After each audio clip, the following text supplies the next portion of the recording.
নামাজের সময়সূচি ঢাকা ৫ জানুয়ারি ২০২৬ খ্রিস্টাব্দ, আরবি ১৫ রজব ১৪৪৭ হিজরি, বাংলা ২১ পৌষ ১৪৩২ বঙ্গাব্দ, শীতকাল, সূর্যোদয় ৬টা ৪১, সূর্যাস্ত ৫টা ২৮, সেহরির শেষ সময় ৫টা ১৮, ইফতারের শুরু ৫টা ২৮, ফজরের নামাজের শুরু ৫টা ২১ হতে ফজরের নামাজের শেষ সময় ৬টা ৪০ পর্যন্ত, সূর্যোদয়ের শুরু ৬টা ৪১ হতে সূর্যোদয়ের শেষ ৭টা ১, জোহরের নামাজের শুরু ১২টা ৪ হতে জোহরের নামাজের শেষ সময় ৩টা ৪৮,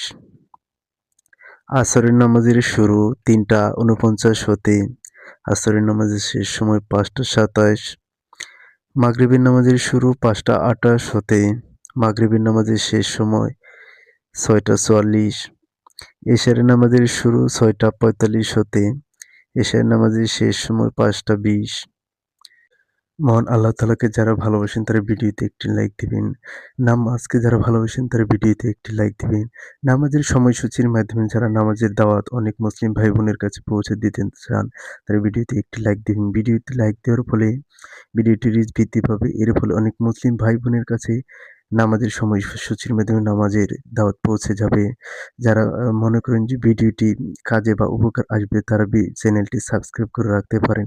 আর যারা মনে করেন ভিডিওটি অহেতুক তার ভিডিওটি স্কিপ করে চলে যাবে। নামাজের নিষিদ্ধ সময় ভোর ৬টা ৪১ হতে ৭টা ১ পর্যন্ত।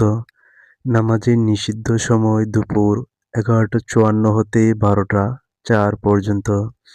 নামাজের নিষিদ্ধ সময় সন্ধ্যা ৫টা ৮ হতে ৫টা ২৮ পর্যন্ত। ৫ ওয়াক্ত নামাজ আদায়ের কিছু ফজিলত রয়েছে। ফজরের নামাজ সৌন্দর্য বৃদ্ধি করে, জোহরের নামাজ রিজিক বৃদ্ধি করে, আসরের নামাজ সুস্থতা দান করে, মাগরিবের নামাজ চিন্তামুক্ত করে, এশারের নামাজ শান্তির ঘুম এনে দেয়। মহানবী হযরত মুহাম্মদ সাল্লাল্লাহু আলাইহি ওয়াসাল্লামের বাণী, যে ব্যক্তি ফজরের নামাজ ছেড়ে দেয় তার মুখের জ্যোতি কমে যায়। যে ব্যক্তি জোহরের নামাজ ছেড়ে দেয় তার রোজগার থেকে বরকত কমে যায়। যে ব্যক্তি আসরের নামাজ ছেড়ে দেয় তার শরীরে শক্তি কমে যায়। যে ব্যক্তি মাগরিবের নামাজ ছেড়ে দেয় তার সন্তান দ্বারা কোনো উপকার আসে না। যে ব্যক্তি ইশারের নামাজ ছেড়ে দেয় তার রাতের ঘুম থেকে সুখ কমে যায়।